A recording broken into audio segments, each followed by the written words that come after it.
Hello दोस्तों, अस्सलाम वालेकुम। वेलकम टू रिएक्शन कुड़ी चैनल। सोशल मीडिया पर ऐसी बहुत सारे वीडियोस आपको देखने को मिलेंगी जिसमें के अलग अलग मजहब के लोग इस्लाम की बुराइयां कर रहे हैं और साथ ही साथ मुसलमानों को आतंकवादी कह रहे हैं। लेकिन आज मैं जिस शख्स की वीडियो लेकर आई हूँ, विचारधारा और मजहब से तो एक कट्टर हिंदू है, पर ये वो सच्चे कट्टर हिंदू हैं जो असली हिंदुत्व का मायने जानते हैं, अनभक्तों जैसे गलत हिंदुत्व का नहीं। दोस्तों, इस वीडियो में ये कट्टर हिंदू जो कि पेशे से एक ब्राह्मण पंडित है, उन्होंने सबकी बोलती बंद की है।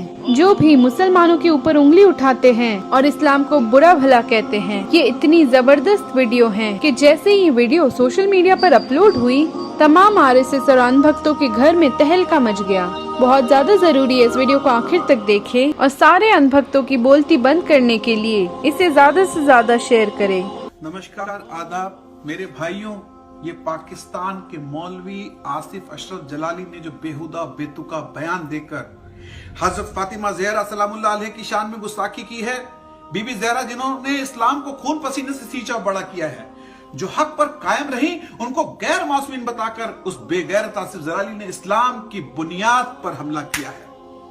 कुरान कहता है जनाब ज़हरा मासूम है और हदीस के हवाले से जनाब सैयदा नबी की जान है। और ये लानती जनाब ज़हरा को पैसन पाक से अलग बता रहा है और ये जनाब फातिमा ज़हरा को मासूम से अलग बता रहा है। ऐसे लोग इंसान ही नहीं तो मुसलमान कैसे हो सकते हैं? और ये अपने आप को मौलवी कहते हैं। अरे शर्म आनी चाहिए तुम्हें और तुम्हारे फॉलोअर्स को।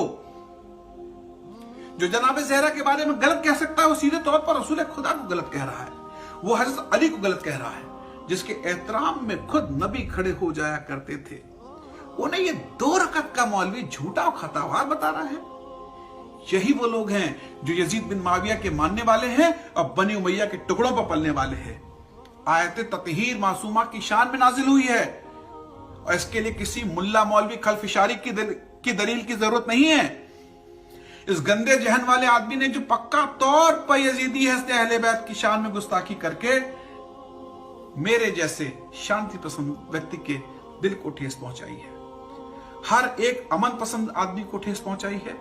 अगर ये शर पसंद मौलवी यजीदी आसिफ जलाली अगर मेरे आसपास होता तो मैं इनसे पूछता और इनको सबक सिखाता कि अपनी गंदी जुबान से दोबारा गुस्ताखी तो दूर, अहले बैत का नाम लेने से पहले कांप उठते। अरे बेगैरत लानती आसिफ जलाली, मेरी बात को ध्यान से सुन और तेरी बात को सुनकर हाथ उठाने वाले और वाह वाह कहने वाले लानतियों, मेरी बात सुनो। सही बुखारी को तो मानते हैं ना? उसी सही बुखारी की हदीस है कि रसूल ने फरमाया, फातिमा मेरा टुकड़ा है।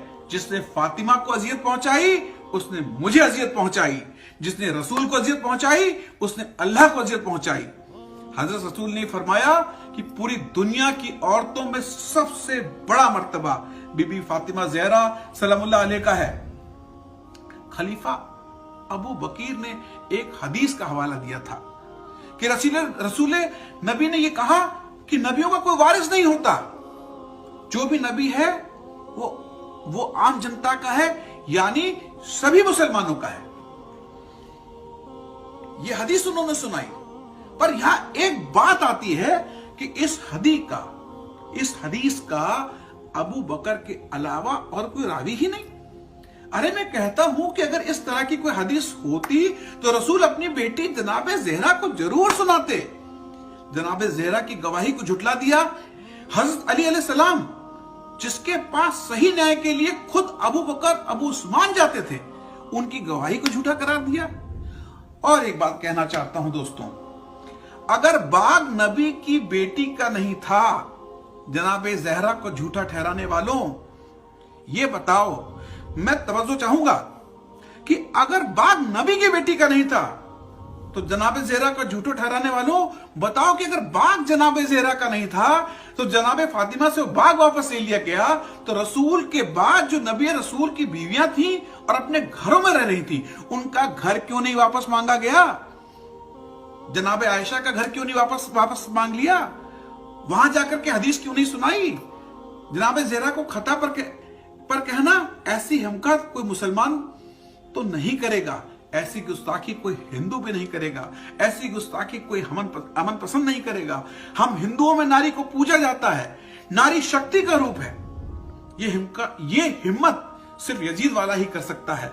ए मौलवी आसिफ अशल जलाली, तुम ये बताओ कि मस्जिद के अंदर नमाज में आले मोहम्मद पर दुरूद भेजते हो कि नहीं?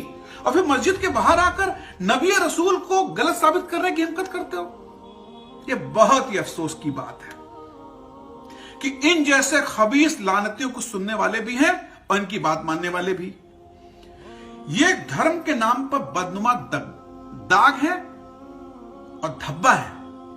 अगर ऐसे लोगों को नहीं रोका गया तो इस समाज में जहर बोते रहेंगे।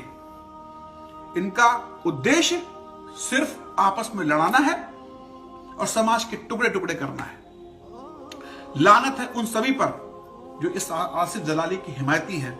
मैं स्वामी सारंग एक अदना सा हकीर इंसान आदमी मादरे हसनैन की अजमत और शान को समझता हूं और मैं मानता हूं कि जनाब सैयदा की शान आले मोहम्मद के बराबर है। अगर मुझ हकीर को ये बात समझ में आती है तो कौन से गंदे लोग हैं जो खुद को ईमान वाला कहते हैं, उनको जनाब ज़हरा की शान में गुस्ताखी बर्दाश्त हो रही है? अरे आसिफ अशरफ जलाली, मैं तेरी नस्लों पे लानत भेजता हूं, तेरे वालिद और खानदान पर लानत भेजता हूं, मैं तेरी सोच पे लानत भेजता हूं। और एक बात कहना चाहता हूं कि इस तरह की खुराफात पाकिस्तान से ही क्यों जाती है? आए दिन कोई ना कोई गलत बयानी वहां का कोई सा आदमी खड़ा होके कर देता है और समाज को बांटने की कोशिश करता है। अरे भाई, जोड़ के रहो। सब धर्म ये सिखाता है, विश्व बंधुत्व की बात करो, भाईचारे की बात करो। कोई एक जुमला ले आते हैं और उससे जैसे कढ़ाई के दूध में नींबू निचोड़ दिया जाता है, पूरा समाज एक फटने के कागार पहुंच जाता है। सब लोग मिलके रहिए, जुड़ के रहिए और किसी भी तरह की खलफिशारी की वजह से आपस के संबंधों को खराब ना करें। धन्यवाद। सुब्हानल्लाह वल्हम्दुलिल्लाह ला इलाहा इल्लल्लाह अल्लाहु अकबर। सुब्हानल्लाह वल्हम्दुलिल्लाह